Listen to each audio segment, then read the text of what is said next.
तो welcome to जेजेसी platform. मैं सत्येंद्र गुप्ता आज आपको एनसीईआरटी पैटर्न पर आधारित वास्तविक संख्या से, जैसे मैंने कल पार्ट 1 वीडियो आपको इम्पॉर्टेंट टॉपिक मैंने दिया था, ठीक है। आज मैं वास्तविक संख्या प्रश्नावली 1.1 के बारे में आपसे डिस्कस करने वाले हैं। जैसे कि आपका पहला सवाल क्या है, यूक्लिड विभाजन एल्गोरिथम के प्रयोग से एचसीएफ ज्ञात कीजिए। जैसे कि मैंने इसके पहले वाले वीडियो में मैंने आपको बताया था एल्गोरिथम का क्या होता है, उसको मैंने आपको दिया था, यानी कि एल्गोरिथम प्रमेय क्या होता है इसके बारे में मैंने आपको बताया। तो उसी की सहायता से इसको सॉल्व करना है। तो जैसे पहला सवाल आपका है, पहला सवाल है 135 और 225, 135 और 225, ठीक है। 135 और 225, यानी कि यहाँ a बराबर आप मानेंगे 225, ठीक है। b बराबर आपका होगा 135, ठीक है। b बराबर आपका क्या होगा 135। सबसे बड़ी संख्या को सबसे बड़ी संख्या को a, सबसे बड़ी संख्या को a तथा सबसे छोटी संख्या, सबसे बड़ी संख्या को a तथा सबसे छोटी संख्या को b मानते हैं। सबसे छोटी संख्या को b मानते हैं, ठीक है, b मानते हैं, ठीक है। जैसे कि आपका इसके बाद यूक्लिड विभाजन एल्गोरिथम क्या था, यूक्लिड विभाजन एल्गोरिथम, यूक्लिड विभाजन एल्गोरिथम से, ठीक है, यूक्लिड विभाजन एल्गोरिथम से, ठीक है। तो आपका मैंने बताया था a बराबर बी क्यू प्लस आर, इसी की सहायता से आपको सॉल्व करना है, ठीक है। जैसे आपका सबसे बड़ी संख्या में सबसे छोटी संख्या से भाग देंगे तभी आपका एचसीएफ पता चलेगा, ठीक है। एचसीएफ मुझे ज्ञात करना है, तो 135 से हम लोग भाग देंगे 225 में, ठीक है। 135 से भाग देंगे किस में, 225 में, तो 135 से कम 135, ठीक है। 135 से कम 135, 5 में से 5 जाएगा 0, 12 हो जाएगा, और 12 में से आपका 3 जब जाएगा तो क्या बचेगा 9, यहाँ 1 बचे, ये आपका 0, 1 कुछ नहीं। फिर आप यहाँ एल्गोरिथम की सहायता में लिखेंगे क्या, यहाँ 225 इक्वल 135 गुणे 1 प्लस 90, ठीक है। जहाँ r इज नॉट इक्वल 0, यानी कि जो शेषफल आपका है वो 0 के बराबर नहीं है, आपको 0 के बराबर तक सॉल्व करना, ठीक। फिर दूसरे में आप क्या करेंगे, दूसरी बार में ही मैं फिर लेकर चलूँगा, 90 में आप भाग देंगे 135 से, तो 90 कम 90 हो जाएगा आपका, ये 5 हो जाएगा, ये आपका 4 हो जाएगा, ठीक है। फिर आप क्या करेंगे 135 बराबर 90 गुणे 1 प्लस आपका क्या 45, फिर लिखेंगे r इज नॉट इक्वल 0, यानी कि r 0 के बराबर नहीं है। फिर आप क्या करेंगे 45 से भाग देंगे 90 में, तो 45 दूना 90, यहाँ आपका पूरा 0 आ गया, ठीक है। तो अगली बार में हम यहाँ क्या करेंगे 90 इक्वल आपका हो जाएगा 45 गुणे 2 और प्लस 0, तो यहाँ r इक्वल 0, r की वैल्यू आपका क्या हो गया 0। हमें r बराबर 0 प्राप्त हो जाता है, ठीक है। जब ऐसे लिखेंगे आप, जब हमें r बराबर 0 प्राप्त हो जाता है, जब हमें क्या होता है आपका r बराबर 0 प्राप्त हो जाता है, तो हम आगे हल करना बंद कर देते हैं, तो हम आगे हल करना बंद कर देते हैं। ठीक है, आगे हल करना हम लोग क्या कर देते हैं, बंद कर देते हैं। तो आपका 135 कामा 225, इसका HCF आपका क्या होगा, HCF 45, यानी कि इसका आंसर जो होगा वो आपका क्या होगा, 45। ठीक है, फिर इसी तरह हम दूसरा सवाल सॉल्व करेंगे। पहले का सेकंड सवाल क्या होता है इसको देखेंगे आप। ठीक है,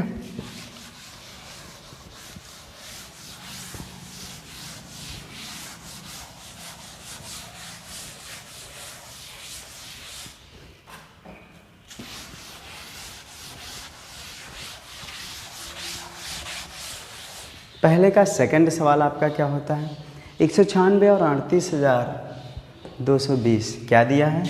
सेकंड सवाल 196 और 38,220। ठीक है, 196 और 38,220। तो यहाँ सबसे बड़ी संख्या a बराबर हमारा 38,220 हो जाएगा और सबसे छोटी संख्या b बराबर 196 हो जाएगा। ठीक है, इतना होने के बाद फिर हम यूक्लिड विभाजन एल्गोरिथम प्रयोग करेंगे। ठीक है, यूक्लिड विभाजन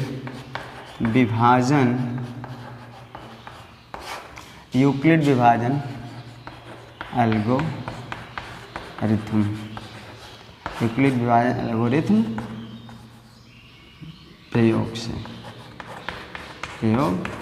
यूक्लिड विभाजन एल्गोरिथम प्रयोग से, यानी कि यूक्लिड विभाजन एल्गोरिथम का हम लोग क्या करेंगे, प्रयोग करेंगे। ठीक है, तो आपका होता क्या है, a बराबर होता क्या है, BQ प्लस आपका क्या होता है R। इसी की सहायता से मुझे क्या करना है, सॉल्व करना है। तो हम लोग करेंगे क्या, 196 से भाग देंगे 38,220 में। ठीक है, 38,220 में क्या करेंगे, भाग देंगे। अभी हम अगर जो एक बार ले करके जाएंगे तो जो मेरा भागफल होगा, जो मेरा शेषफल होगा वो भाजक से बड़ा हो जाएगा। इसलिए हम क्या करेंगे, डायरेक्ट 195 बार ले करके जाएंगे तो हमारा 38,220 क्या हो जाएगा, प्राप्त हो जाएगा। ठीक है, तो अब हम यहाँ क्या करेंगे, 38,220 इक्वल 196 गुणे 195 और प्लस आपका क्या होता है, शून्य, यानी कि R इक्वल आपका क्या हो गया, शून्य। अतः आप क्या कर सकते हैं, 38,220 कामा 196। ठीक, इसका HCF जो होगा वो आपका कितना होगा, इसका HCF जो होगा 196, इसका आपका क्या हो जाएगा, आंसर हो जाएगा। ठीक है, 196 इसका क्या हो जाएगा, आंसर हो जाएगा। इसी की सहायता से हम थर्ड सवाल सॉल्व करते हैं। तीसरा, पहले का थर्ड सवाल आपका क्या है इसके बारे में देखते हैं हम लोग। तीसरा सवाल क्या है, 867। पहले का तीसरा 867 और 255। ठीक है, अब हम देखेंगे a बराबर मेरा क्या होगा, 867, ये सबसे बड़ी संख्या। a बराबर 867 सबसे बड़ी संख्या को हम लोग a से व्यक्त करते हैं। b बराबर 255, ये सबसे छोटी क्या है, संख्या है। ठीक है, इसके बाद हम लोग क्या करेंगे, यूक्लिड विभाजन प्रमेय, यूक्लिड विभाजन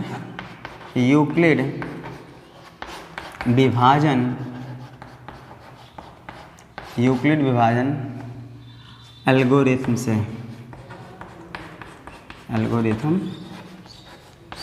ठीक है, यूक्लिड विभाजन एल्गोरिथम से भी हम लोग क्या करेंगे, इसको देखना है। ठीक है, तो हम क्या करेंगे, 255 से हम लोग भाग देंगे 867 में। ठीक है, 255 से भाग देंगे किस में, 867 में। तो 255 से जब हम लोग भाग देंगे 867 में तो ये कितनी बार जा सकता है, 3 बार लेके जाएंगे। 3 5 15 के 5 हाथ में आया 1, 3 5 15 1 16 6 हाथ में आया कुछ 1, 3 दूना 6 1 7। फिर आप क्या करेंगे, 7 में से 5 गया 2, 6 में 6 गया 0 1, 102 हो गया।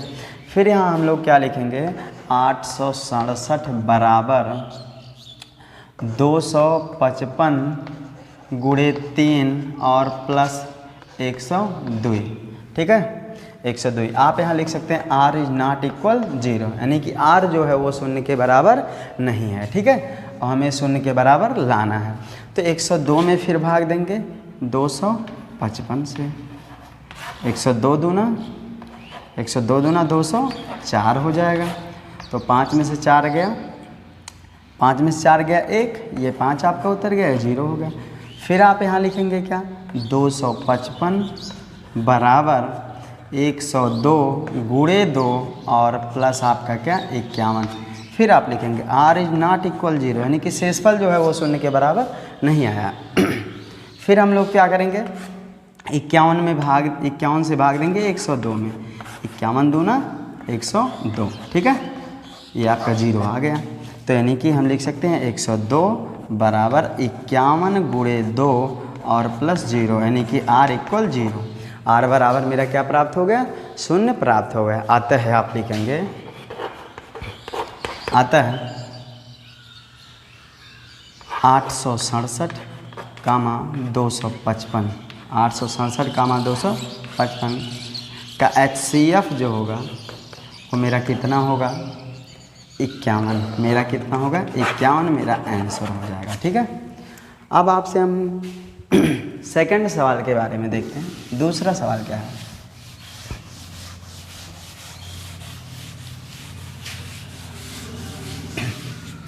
दूसरा सवाल आपका है क्या, दर्शाइए कि कोई भी धनात्मक विषम पूर्णांक 6q+1 या 6q+3 या 6q+5 के रूप का होता है जहाँ q कोई पूर्णांक है, ठीक है।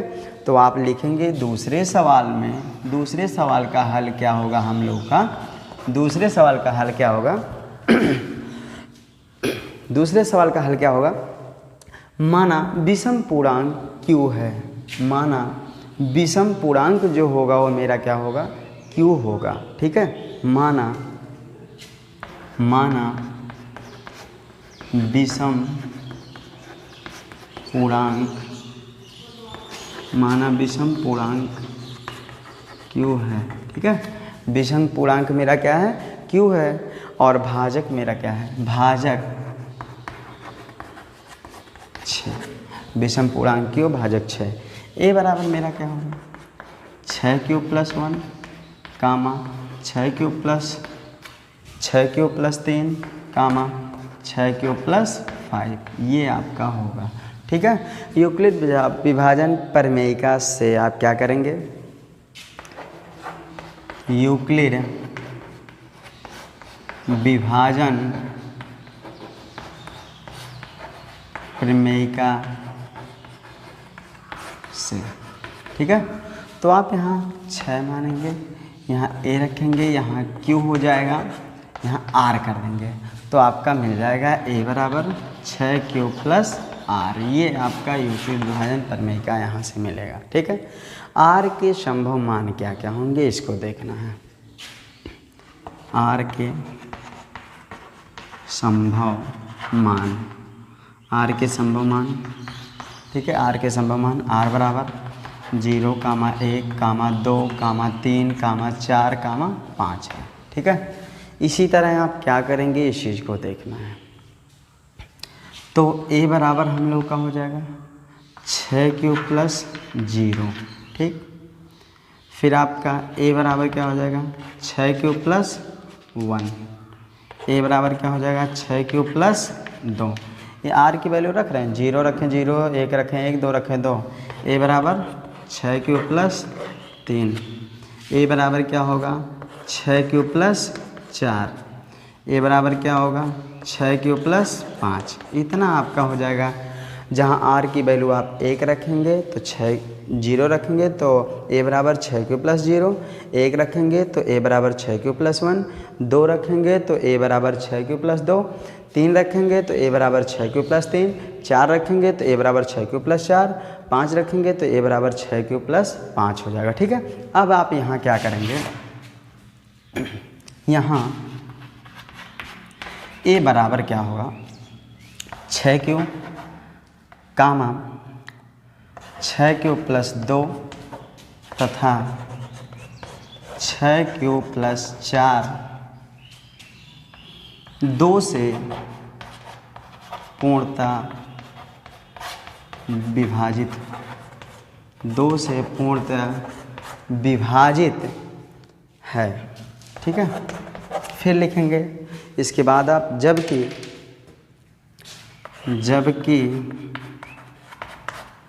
ए बराबर आपका हो जाएगा 6 cube plus 1, 6 cube plus 3, 6 cube plus 5। ठीक है, एक जबकि ए बराबर 6 cube plus 1, 6 cube plus 3, 6 cube plus 5। यह पूर्णतः 2 से विभाजित नहीं होगी, 2 से पूर्णतः विभाजित नहीं है। ठीक है, 2 से पूर्णतः विभाजित नहीं है। अतः हम लोग क्या करेंगे, 6 cube plus 1, 6 cube plus 3, 6 cube plus 3 तथा 6 cube plus 5, 6 cube plus 1, 6 cube plus 3 तथा 6 क्यूब प्लस 5 जो होगा आपका विषम पूर्णांक हैं, विषम पूर्णांक हैं। ठीक है, अब इसके बाद लास्ट सवाल जो आपका है तीसरा, देखिए इसके बारे में।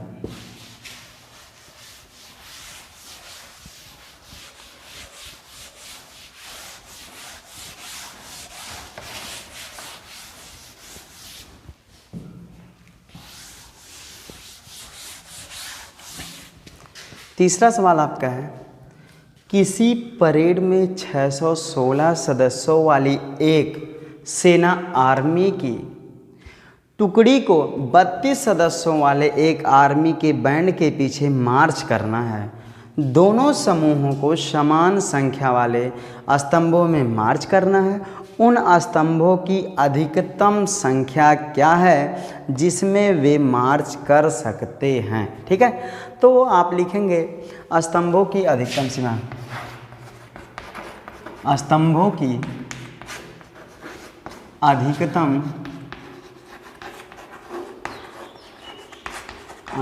अधिकतम संख्या 616। ठीक है, और आपके कितने सदस्य हैं, 32 सदस्य हैं, तो आप 616 और बड़ा होगा किससे, 32 से। 616 बड़ा है किससे, आपका 32 से। तो आप क्या करेंगे, यूक्लिड विभाजन प्रमेयिका से इसको सॉल्व करेंगे। तो यूक्लिड विभाजन प्रमेयिका से सॉल्व जब करेंगे तो आपका 32 से हम लोग डिवाइड कराएंगे 616 को, 32 से हम लोग भाग देंगे किसमें, 616 में। ठीक है, तो एक बार लेकर के जाएंगे तो 32 से कम 32 आपका हो जाएगा। ठीक है, तो आपका बचेगा क्या, 296 आएगा। ठीक है, फिर 296 में फिर हम 9 बार भाग लेके जाएंगे तो आपका 288 हो जाएगा, तो आपका बचेगा 8। ठीक है, इतना करने के बाद आप क्या करेंगे, 600 यूक्लिड विभाजन से 616 बराबर आपका 32 गुणे 19 और प्लस आपका क्या होगा 8, इतना होगा। आप लिख सकते हैं r इज नॉट इक्वल 0, यानी कि शेषफल जो आया हो वो 0 के बराबर नहीं है। फिर आप क्या करेंगे, 8 से भाग देंगे 32 में, 8 से भाग किस में देंगे, 32 में। फिर 32 में जब भाग देंगे तो हम लोगों का क्या आ जाएगा, 4 बार जाएगा, 8 चौक 32। ये आपका शेषफल क्या आ गया, 0 आ गया। जब शेषफल 0 आ गया तो 32 बराबर हम लोग लिख सकते हैं 8 गुणे 4 प्लस 0, यानी कि r इक्वल क्या हो जाएगा, 0। तो यहाँ अगर जो देखा जाए तो आपका आंसर क्या होगा, 8 होगा। ठीक है, अब यदि मेरा वीडियो आपको अच्छा लगे तो सब्सक्राइब करें, बेल आइकन दबाएं और दोस्तों के साथ शेयर करें।